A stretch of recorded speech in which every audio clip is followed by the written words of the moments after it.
Well, I'm going to make a quick video of a few guns that I own that I take pride in.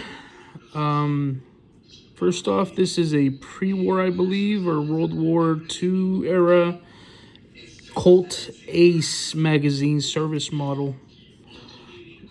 22 1911 magazine. It's pretty beat. A lot of pitting rust eating away at it. I cleaned it up. It was a lot worse than this. So stopped the pitting and rust and everything. Nice magazine. Heat protected. It's heat hardened. That's why it's got the two-tone. A lot of you guys know.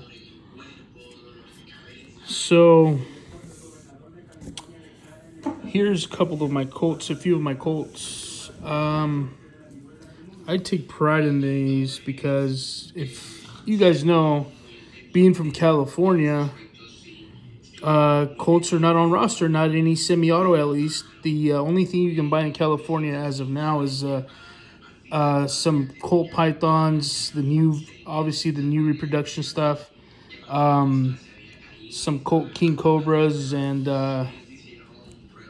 some Cobras. Yeah, this is a 1975, I believe, Colt Gold Cup National Match Series 70.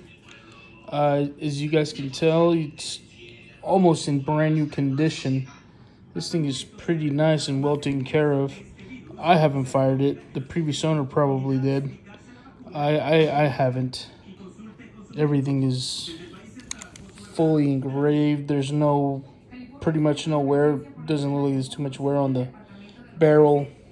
Slide, bluing is all. I'm going to say this gun is a good 97%.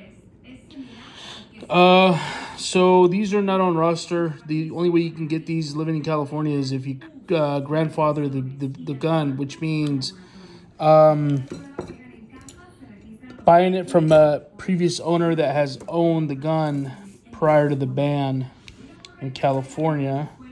So I'm going to put this here. My next one is a Browning Belgium-made high power. These guns are no longer being made. This gun right here was in pretty good condition until you look at it and there's some pitting. It looks like somebody stored it away and some humidity got to it, started eating away the bluing. And this is not done by me, by the way. I take care of my guns. I have a safe and I have a couple of gun cases, Pelican stuff. As you can see, they nickel-plated these parts: slide stop, trigger, hammer. I don't know why they would do that to this gun, but oh, and by the way, I actually took off the mag safety for the trigger. It's actually pretty cool. I like it a lot better. There is no round in there chambered, and no magazine, and here you go. It's pretty cool.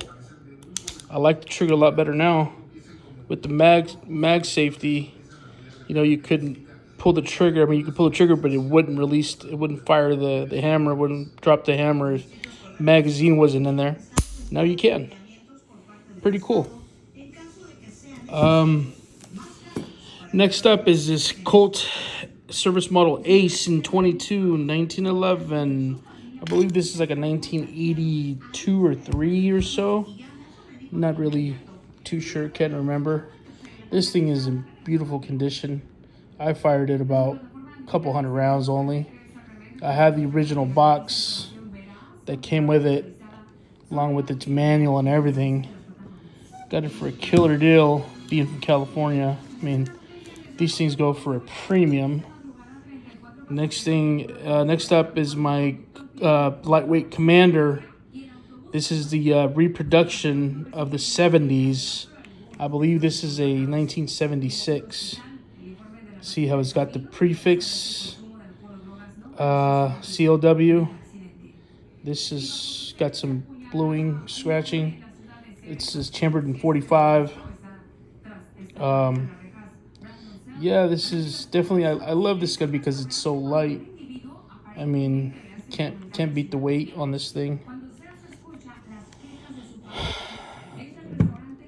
The other is my other Colt Gold Cup National Match in 45. This is a electroless nickel, kind of hasn't been treated too good.